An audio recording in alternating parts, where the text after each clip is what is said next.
Yeah, it's about time he actually told us what's going on. Wanna come with us, Lenny? No, please go on without me. I don't want to leave just yet. Lenny. The logical part of my brain is aware that we're safe right now, but I still can't bring myself to leave.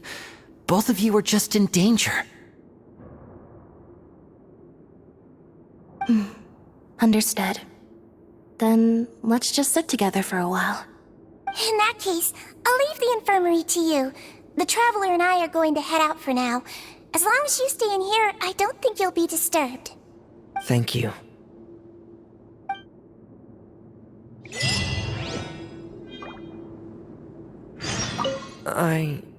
I'm so sorry, Lenny.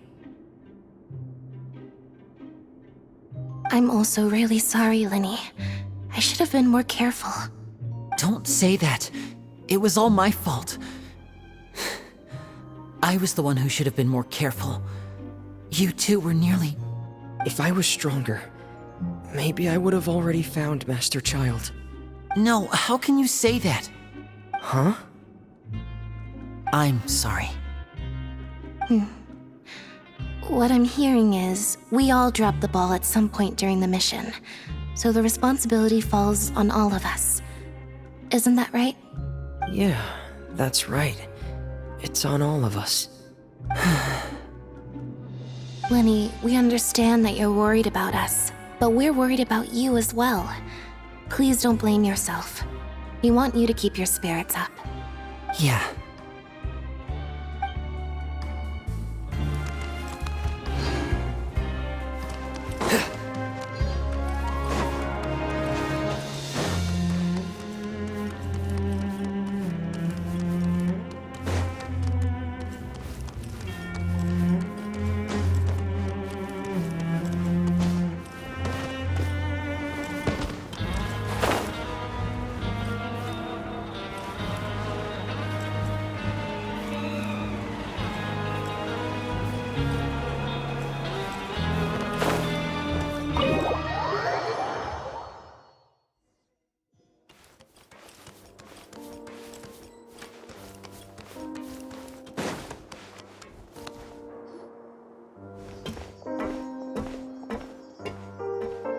Excuse me?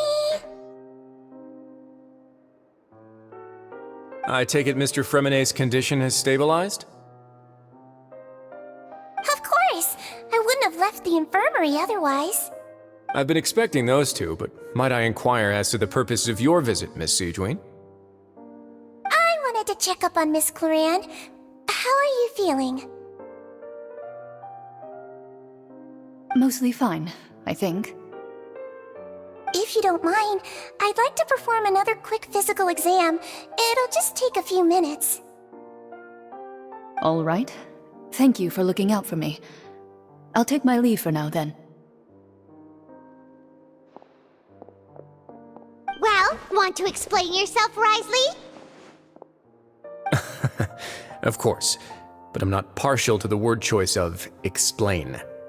How about enlighten? Where should I begin? How about you start by asking me any questions you have? You can start with whichever one you'd like to get answered the most. Then Paimon will begin.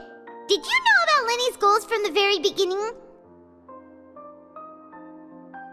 No. I just knew they were Fatui operatives sent to the fortress by the Knave. As for their specific goals, I only figured those out as you made progress on your investigation. You managed to monitor and stay ahead of them even though you didn't know what they were trying to do? They came here with ulterior motives. I'm quite adept at discerning what that kind of behavior signals. Initially, I thought their goal was just to investigate Child's disappearance. Linny suggested that I had deliberately let him escape, but in truth, I didn't really do anything special to help or hinder him while he was here. Everything he did, from finding helpers to leaving this place, he did on his own. Of course, it's inevitable that the Knave would make a big deal out of her fellow Harbinger's unexplained disappearance. I'm also quite curious about where that Harbinger went, so I figured I might as well let the Fatui do their own investigative work. All I care about is the answer. So you were hoping Linny's group would just do your work for you! You make it sound like that's a bad thing. Unfortunately, things didn't go as planned. I assume that Fremine has told you already, the ratio of primordial seawater around the Fortress of Meripede is on the rise. The Forbidden Zone has always been Linny's target, and you got roped into that investigation after running into him. I began to intervene out of concern for your safety, and also to prevent the fortress from becoming entangled in more irksome matters. Are the rumors true? That you're also a former criminal? Now, why would you put it like that? Isn't staying here all day and serving as the manager of the fortress a kind of sentence unto itself? Another form of prison? I just happen to have some support from the rest of the inmates, that's all. Oh, right! Paimon wanted to ask, who invited Cloran down here? Me, of course. I paid her good mora to come down to the fortress for some field work. As a champion duelist, Miss Cloran could be considered to be an independent party. I needed to find an exceptionally capable person to help me get through the impending crisis. And saving Fremine was part of that crisis? You can think of it like that, yes. Credit where credit is due, that boy is quite adept at diving. Had conditions not been as hostile as they were, he probably would have found the missing Harbinger already. That's not something you should be asking after. Neuvillette only asked you to investigate Child's whereabouts. All I need to prove to you is that the Forbidden Zone had nothing to do with the Harbinger's disappearance. That should be clear now that you've spoken to Fremine. But we've already uncovered that there's something wrong with the infirmary, and we've answered a bunch of questions that you threw at us. Isn't it about time that you answer our last question in return? You make a compelling case. Do you really want to know the answer that badly? Yeah, Paimon really wants to know. Even if the truth may not be pleasant? Follow me.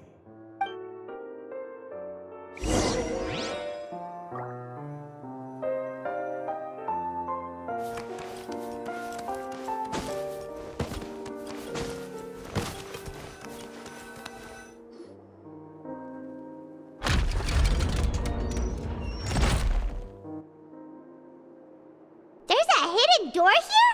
And a whole basement behind it? Huh. You're pretty good at hiding stuff, Risley.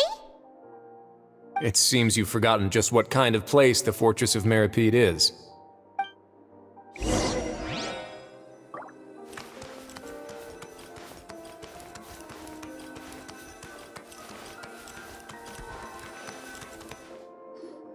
Stand on the central plate. Wait, is there a secret mechanism or... Whoa!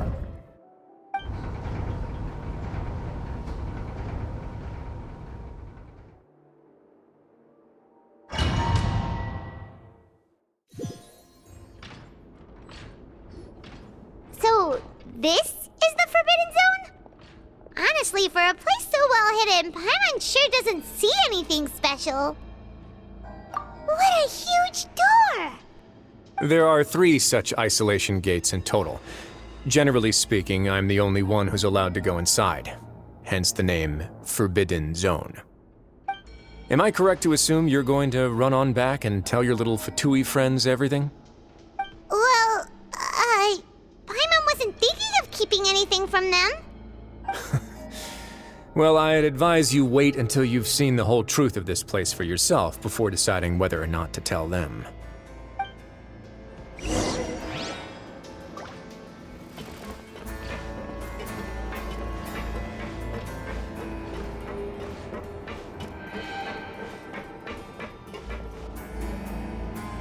Huh.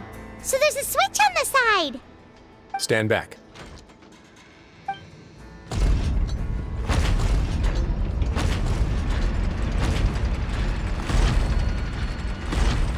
Whoa! They all just went up one by one! Go on, have a look.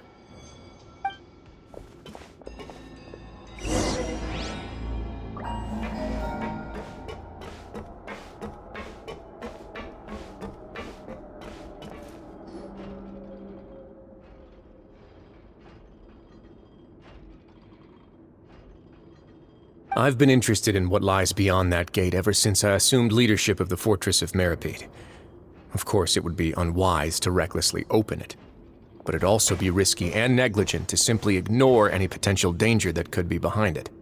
The readings on that dashboard have not budged since the day when I first laid eyes on this place. But over the past year, the needle has crept upwards from its original position, likely because some parameter it's been tracking has changed, if only infinitesimally.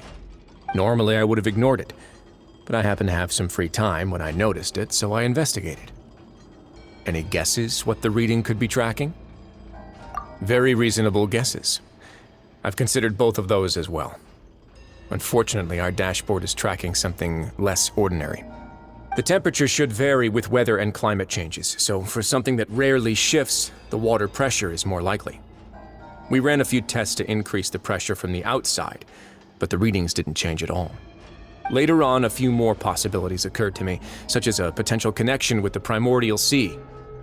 I began to make a few preparations based on that hypothesis.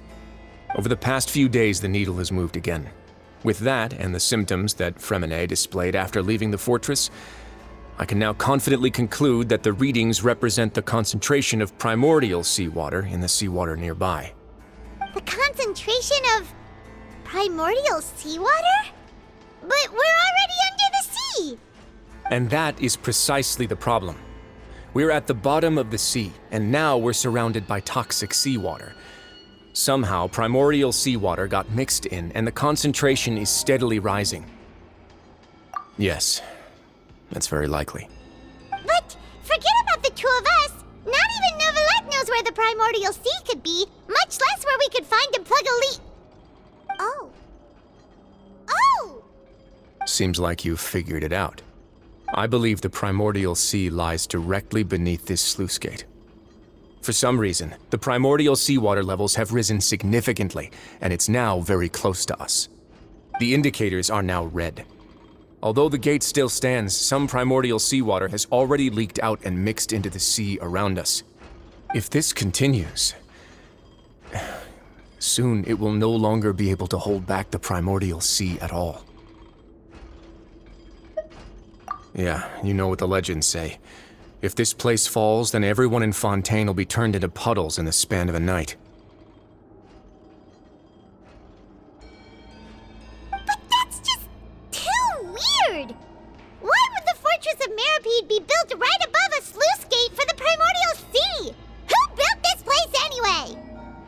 Your expression tells me you think this might be part of a vast, complicated conspiracy. To be honest, you might find the actual answer may be exceedingly boring. It's just that the secret of the Forbidden Zone had been long forgotten by the nation before I rediscovered it with my research. There's no single founder of the Fortress of Meripede in any traditional sense. What we know about its history has been left to us by the people who used to live here. When the previous Hydro Archon Egeria ruled the land, all convicted criminals from Fontaine were exiled.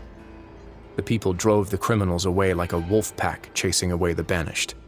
The criminals received no sympathy of any kind from the people. They were exiled to the desolate seaside, where they experienced only pain, struggle, and the bone-chilling cold. Some of them began to repent, and prayed to the Hydro Archon, asking if there was still anything they could do. The Hydro Archon took pity on them, and said, "You may go guard my secret, deep underneath the waves." And so, leaning on the power of the Hydro Archon, they gathered underneath the sea and began to build a fortress. They became a community down there in the deeps, and over the years helped it to grow. As the number of exiles increased, more and more people joined the community. When the first group of exiles died, they left the yet unfinished fortress to their successors. The Hydro Archon continued to lend her support, allowing the fortress and what it stood for to continue growing ever larger. Before long, this dark underwater fortress became the sinner's only home. And with that, the people here stopped referring to the fortress as a prison. They saw themselves as repenting sinners who would regain their freedom once they had sufficiently redeemed themselves. But as time went on, people also realized that the fortress was a lonely place. Once they had gotten used to life here, they could no longer feel comfortable living in the overworld. Once they had finished serving their sentences, some people left and some others chose to stay.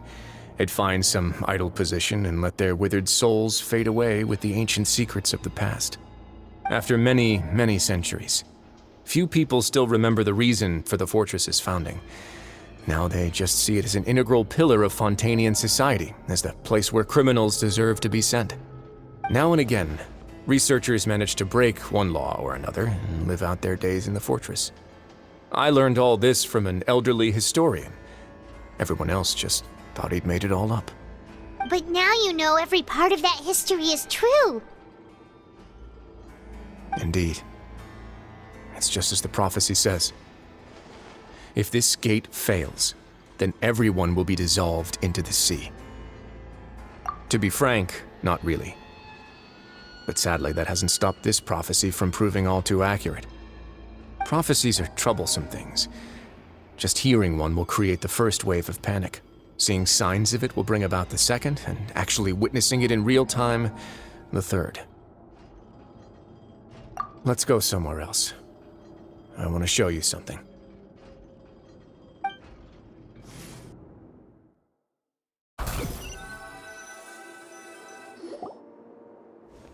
This is it. Your Grace, perfect timing.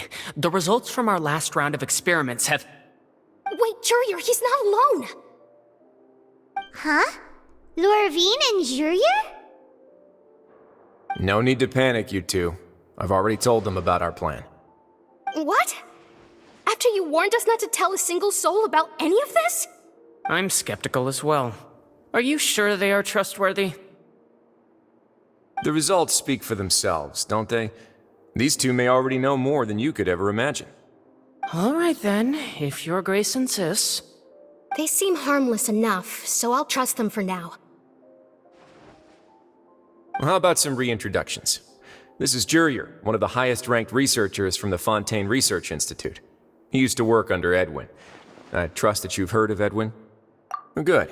Saves me a bit of time explaining. Edwin's main areas of research were archaeum and gravimeters. As his assistant, Jurier is quite familiar with them as well. I hired him to be my technical consultant. You want to blow up the fortress of Meripede? Ah, what a lovely idea. I'm already imagining it in my head. Gotta admit, I'm tempted as well. Guys, focus! Focus! That taskmaster over there is Miss Lorvine, and is also one of my technical consultants. While Jurier used to be Edwin's assistant, she used to be Jurier's assistant. Ooh, are they together? See, everyone keeps asking this question. Are you too sure you're not a couple and just using your work as a convenient cover? Your Grace, I am not in a relationship with this man. If I dated her, I'd officially be madder than Edwin. Jeez, forget I said anything then. Follow me. Whoa, there's another door that goes right up. Your constant amazement makes it seem like the fortress can do anything. But Paimon really thinks everything's super cool.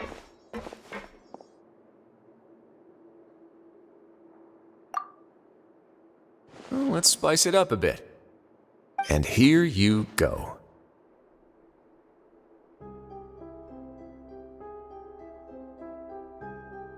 What a huge ship?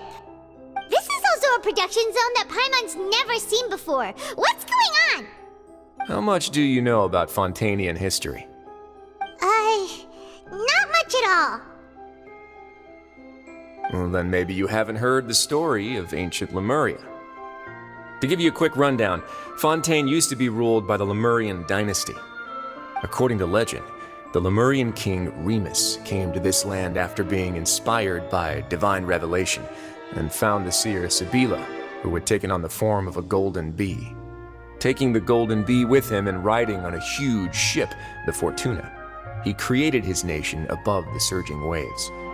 He called his nation Lemuria and used the Fortuna to incessantly search for new tribes and islands, calling on them to join his empire. There's a ship in this story too? Where there's water, there'll be ships. People believe that hope can always be found at the end of a voyage. Do you believe that too? To a point, I think. As you've already seen, I have a whole factory's worth of labor, materials, and technology at my disposal. Certainly can't hurt to give it a try.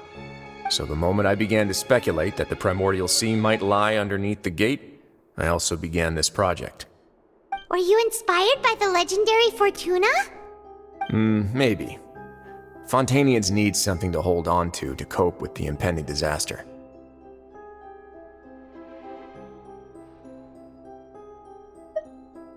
Were the workers to find out the truth behind this ship, riots would destroy the fortress faster than any catastrophe. As the fortress's administrator, I'd never make such a reckless call. Alright, that's enough talking for now. I'll need another 3 cups of tea to soothe my throat. Do you have any other questions? Seems like you're good. Come on, I'll take you back.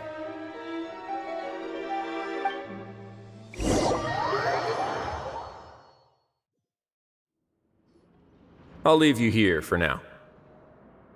Oh, thank you so much. No worries. But don't forget, it's up to you whether or not you want to share what you just saw. What you do from here on out will likely affect those 3 as well.